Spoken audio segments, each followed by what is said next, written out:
নমস্কার বন্ধুরা, আমি পূজা। আজ আমি নিয়ে আসলাম সম্পূর্ণ নিরামিষ পদ্ধতিতে বানানো দই পটলের রেসিপি নিয়ে। তো চলো দেখা যাক আমি রেসিপিটা কিভাবে বানাই। প্রথমে এখানে আমি একটা বাটি নিয়ে নিয়েছি। বাটির মধ্যে বেশ খানিকটা জল নিয়ে নিলাম।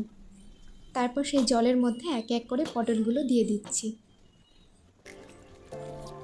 এবার আমি প্রত্যেকটা পটলকে এক এক করে খুব ভালো করে ধুয়ে নেব।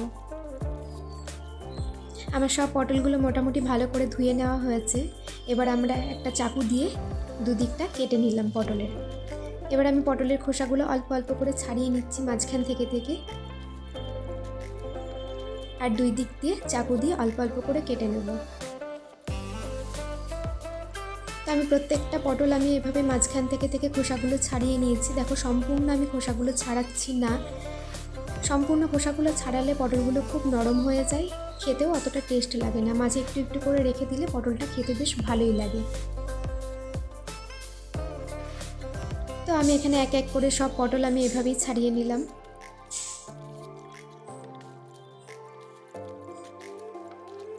আমার এখানে সব পটল প্রায় কাটা হয়ে এসেছে।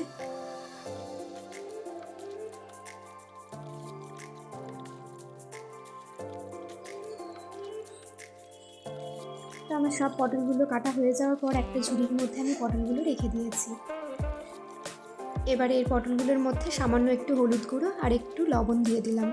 এবার প্রত্যেকটা পটল একটু ভালো করে মেখে নিচ্ছি। মেখে নিয়ে আমি মিনিট 15 মতন পটলগুলো রেখে দিয়েছিলাম।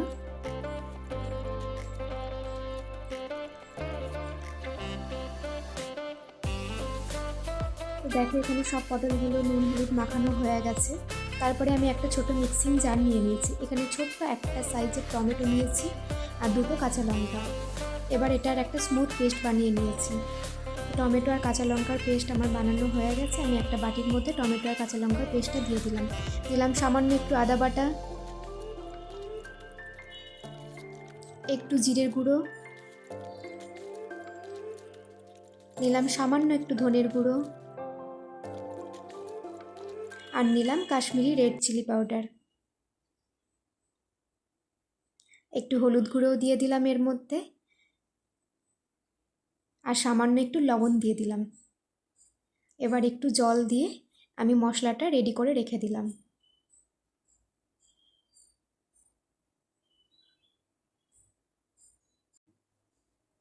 তো আমি গ্যাস ওভেনের মধ্যে এখানে একটা কড়াই বসিয়ে নিয়েছি। তারপরে একটু সর্ষের তেল দিয়ে দিয়েছি। তেলটা বেশ ভালোভাবে গরম হয়ে গেলে আমি এক এক করে পটলগুলো তেলের মধ্যে ভাজতে দিয়ে দেব।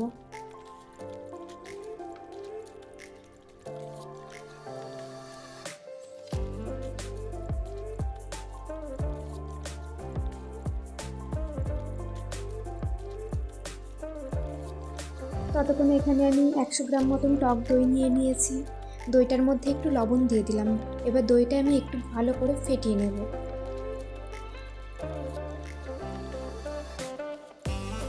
আমি দইটা ভালো করে ফেটিয়ে নেব, দইয়ের মধ্যে যেন গুটি গুটি কিছু না থাকে।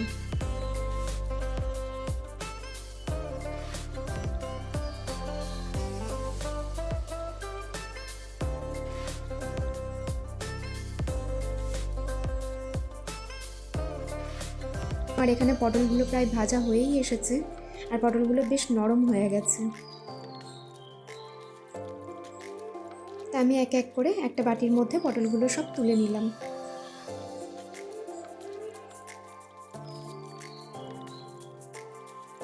তারপরে ওখানে কড়াইয়ে যে পরিমাণ তেল আছে ওই পরিমাণ তেলের মধ্যে আমি কয়েকটা এলাচ আর একটু দারচিনি ফোড়ন দিয়ে দিয়েছি। এটা 20 থেকে 25 সেকেন্ড একটুখানি ভেজে নেব ফোড়নটা, যাতে তেলের মধ্যে একটু ভালো গন্ধ আসে। তারপর আমি আগে যে মশলার পেস্টটা রেডি করে রেখেছিলাম সেই মশলার পেস্টটা তেলের মধ্যে দিয়ে দিলাম। এখন আমি আঁচটা বাড়িয়ে একটু মশলাটা ভালো করে নেড়ে নেব। মশলার গা থেকে দেখো তেলটা ছেড়ে দিলে বুঝবো আমরা মশলাটা বেশ ভালোভাবে নাড়া হয়ে গেছে। আমার এখানে সম্পূর্ণ মশলাটা রেডি হয়ে গেছে। তারপর আমি নিয়ে নিলাম ফেটিয়ে রাখা টক দইটা। তো এটা আমি তেলের মধ্যে দিয়ে দিলাম। এবার আমি ভালো করে মিক্সড করে নেবো এটা।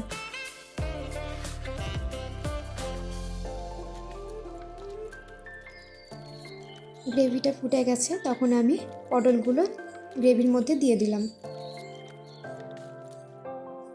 আমি এখানে একটু জল ব্যবহার করিনি, যেহেতু টক দইটা ফেটিয়ে রেখেছিলাম গ্রেভিতে দিয়ে, বেশ এরকম জল জল হয়ে গেছে।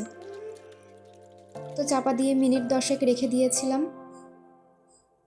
দেখো গ্রেভিটাও অনেকটা ঘন হয়ে এসছে, পটলগুলো খুব নরম হয়ে গেছে। আর একটু গ্রেভিটা আমি শুকনো শুকনো করবো, তাই জন্য 5 মিনিট গ্যাসের ওভেনের মধ্যেই রেখে দিয়েছি। তো 5 মিনিট দেখো গ্রেভিটা পুরো এই পর্যায়ে আছে।